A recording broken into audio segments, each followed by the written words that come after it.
শিবিরকে শিবির বললে চেতে যায়, গুপ্ত বললে তো সে চেতবেই। তো আওয়ামী লীগ ওদের ডিফেম করছে, এই জিনিসটা ওরা অন্যের উপর অ্যাপ্লাই করে।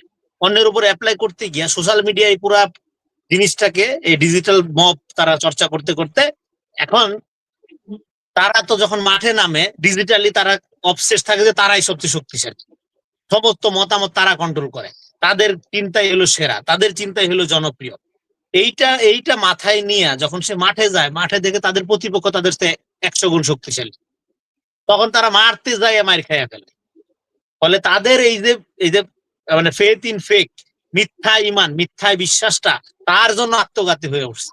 আমাদের তো কিছু হচ্ছে না, আমরা তো রিয়েল লাইফে মানুষের সাথে কানেক্টেড। হ্যাঁ, মানুষ কনফিউজ হলে অনেক সময় ফোন করে জিজ্ঞেস করবে, বা দেখা হলে জিজ্ঞেস করবে যে ভাই আপনি এরকম একটা কথা বললেন, বলবো না এটা। এখন তো জানেই যে সোশ্যাল মিডিয়া আমাদের নামে যা প্রচার করা হয়, যত ফটোকার্ড, সবই মিথ্যা। হ্যাঁ, যেটা আমরা আমাদের আইডি থেকে লিখি বলি, এটা শুধু আমরা একনোলেজ করি। কোনো ফটোকার্ড তো আমি একনোলেজ করবো না। আমি যে বক্তব্য দিই, হ্যাঁ, সব আমি অন করি। আমি গত 18 বছর ধরে যা যা বক্তব্য দিচ্ছি, যা যা লিখছি, সব আমি অন করি। সবকিছু দায় আমার। এবং একটাও বলবো না যে আমার ভুল বোঝো, আবেগে বইলা ফেলছি, ভুল বোঝো, নো। আমার সচেতন পলিটিক্যাল পজিশন। হ্যাঁ, এবং আমার পলিটিক্যাল পজিশনের মধ্যে একটা কনসিস্টেন্সি আছে, একটা ধারাবাহিকতা আছে। আমি সবসময় একটা এন্টি ফেসিস্ট, ইসলামী মূল্যবোধ সম্পন্ন এবং আপনার এই মতাদর্শপন্থী রাজনীতির বিরুদ্ধে একটা লিবারাল ডেমোক্রেটিক রাজনীতির পক্ষে আমি বয়ান তৈরি করি বা কাজ করি সবসময়। এটা একদম রাজনীতি যতক্ষণ থেকে বুঝি ততদিন থেকে এখন আমি একই কাজ করে যাচ্ছি। হ্যাঁ, আমি লিবারাল ডেমোক্রেটিক পলিটিক্স পছন্দ করি। বিএনপির অনেক পার্টি পজিশনের সাথে আমার দ্বিমত আছে। তো ফলে এটা গেল। এই যে পরে আপনার সোশ্যাল মিডিয়াতে তারা যে গুপ্ততার এই কালচারটা, এই ডিজিটাল মব, আমি 2 বছর ধরে বলতেছি যে ডিজিটাল মব আপনারা যদি বন্ধ না করেন, এটা মাঠের ভায়োলেন্স উস্কাই দিবে। এই যে গরিবের কথা সত্য হয়ে গেল। এবং এটা যদি আপনি বন্ধ না করেন, এইটা এইটা রক্তারক্তি অবস্থার দিকে যাবে। এটা কাউন্টার ব্লেম দিয়া হবে না। তারপরে আপনি এই যে প্রতারণা দেখেন কতগুলো। আর গুপ্ত রাজনীতি তো একটা আওয়ামী লীগের আমলের টেন্ডেন্সি।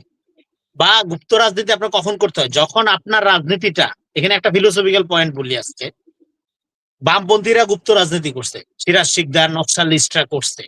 হ্যাঁ, ইসলামিস্ট রেডিকালরাও করে। কি মনে করে গুপ্ত রাজনীতি করার একটা লজিক আছে। তারা গণতন্ত্রকে হারাম মনে করে। তারা গণতন্ত্র মনে করে, গণতন্ত্র একটা হারাম মনে করে, অথবা নিপীড়কমূলক ব্যবস্থা মনে করে। ফলে তখন তারা এই রাষ্ট্রকে একটা নিপীড়নের হাতিয়ার, ইনজাস্টিস, এবং এটার কোনো সলিউশন নাই এটা মনে করে এই রাষ্ট্রীয় আইনের চেয়ে extra legal, extra moral, extra ethical জায়গায় সে ভাঙছে। সে মনে করে গুপ্তভাবে স্যাংশন করবে, গুপ্তভাবে সে অপারেশন করবে, গুপ্তভাবে সে হামলা চালাবে, মারবে, যা কিছু করবে এটা তার জন্য বৈধ, লেজিট। কারণ এই যে দৃশ্যমান ব্যবস্থাপনা, আইন, আদালত, এইটাই তার কাছে অবৈধ, তার গুপ্ততাই বৈধ। এটা মনে করে সে গুপ্ত হয় এবং রেডিক্যাল। গুপ্ত রাজনীতি একটা রেডিক্যাল ফেনোমেনা।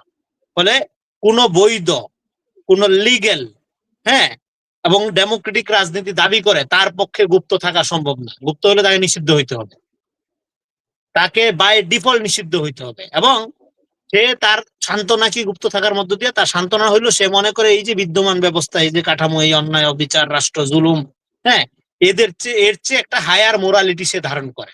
এটা সে তার চিন্তা, ইমাজিনেশনে, তার আদর্শে, মতাদর্শে, দর্শনে, ফিলোসফিতে সে নিজেকে বুঝাইয়া সে ধ্বংসাত্মক, ফেরোসাস, আক্রমণাত্মক, প্রতিক্রিয়াশীল বা রেডিক্যাল বা সহিংস অ্যাক্টিভিটিতে জড়িত হয়। এই জড়িত হওয়ার স্বার্থে সে গুপ্ত থাকে। সেটা তো ডেমোক্রেটিক পলিটিক্সে কোনো দরকার নেই। ডেমোক্রেটিক পলিটিক্সে এটার কোনো সুযোগ নেই।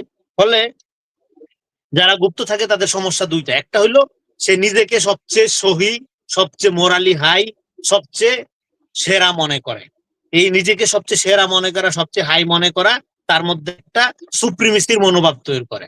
সে সুপ্রিম, ওই যে মেধাবী, সে সুপ্রিমেসির কারণে সেই একমাত্র মেধাবী, বুঝে না কিছুই, ঠন ঠন। পার্লামেন্টের ডেমোক্রেসি সে বুঝে না, কিন্তু সে মেধাবী। সে সংবিধানের কিছুই বুঝে না, কিন্তু সে মেধাবী দাবি করে। এই যে এই যে আপনার ওভার কনফিডেন্স, এই ওভার কনফিডেন্সটা যখন সে আবার রিয়েলি প্রতিরোধের মধ্যে পড়ে, তখন সে আবার হীনমন্যতায় ভোগে। তখন সে বলে না, এটা তো জামাতে পজিশন, আমার না। সে নিরপেক্ষ হয়ে যায়। হ্যাঁ, তো ফলে সে প্রো ইস্টাবলিশমেন্টের মধ্যে ঢুকে যায়। তো এটা দুইটা সমস্যা। একটা হইলো তার এই যে ওভার আপনার কনফিডেন্স, এইটা তাকে একটা হীনমন্যতার দিকে রাখে, কারণ এটা তো ফলস। তার এই যে ধারণাটা সে সেরা, সে মেধাবী, তার নীতিটা হাইস্ট, তার নীতিটা হায়ার এথিক্স, এটা তো মিথ্যা। তারটা একটা স্লেভ মোরালিটি বলে এটা। যে এটাকে সে একমাত্র সত্য মনে করে। তার সত্যটা হলো সাবজেক্টিভ। হ্যাঁ, এটা নিচ্ছিয়ান ওয়েতে এটাকে বলতে হবে স্লেভ মোরালিটি, মানে দাস্য, এটাকে বলে দাস নৈতিকতা। মানে সে ওই নীতির দাসত্ব, তার নিজের মুক্তি ঘটে নাই। হ্যাঁ, তার উইল টু ফ্রিডম অর্জন হয় নাই। হ্যাঁ, তার মানে সে ডেমোক্রেটিক স্তরে প্রবেশই করেনি, সে প্রি ডেমোক্রেটিক কন্ডিশনে রাজনীতি করে। এই কারণে সে গুপ্ত থাকতে পারে। আরেকটা হলো সে গণতান্ত্রিক এই পুরা ব্যবস্থাপনার বিরুদ্ধে। এই দুইটা কারণে শুধুমাত্র গুপ্ত থাকতে পারে মানুষ। এর বাইরে গুপ্ত থাকা, যে রাজনীতি করেন আপনি, জামাত করেন, আল কায়দা করেন, হ্যাঁ, হিজবুত তাহরির করেন, কমিউনিস্ট পার্টি করেন, মাওবাদী করেন, যাই করেন, এই ফিলোসফিক্যালি এই দুইটা পয়েন্টের বাইরে গুপ্ত থাকার আর কোনো কারণ নেই। হ্যাঁ, আর যেগুলো থাকবে, আর ডাকাতি করলে গুপ্ত থাকতে পারেন। আপনি যদি মনে করেন যে রাতের বেলা মুখ টুক বেঁধে ডাকাতি করবে, তাইলে আপনি গুপ্ত থাকবেন, এটা তো রাজনীতি না।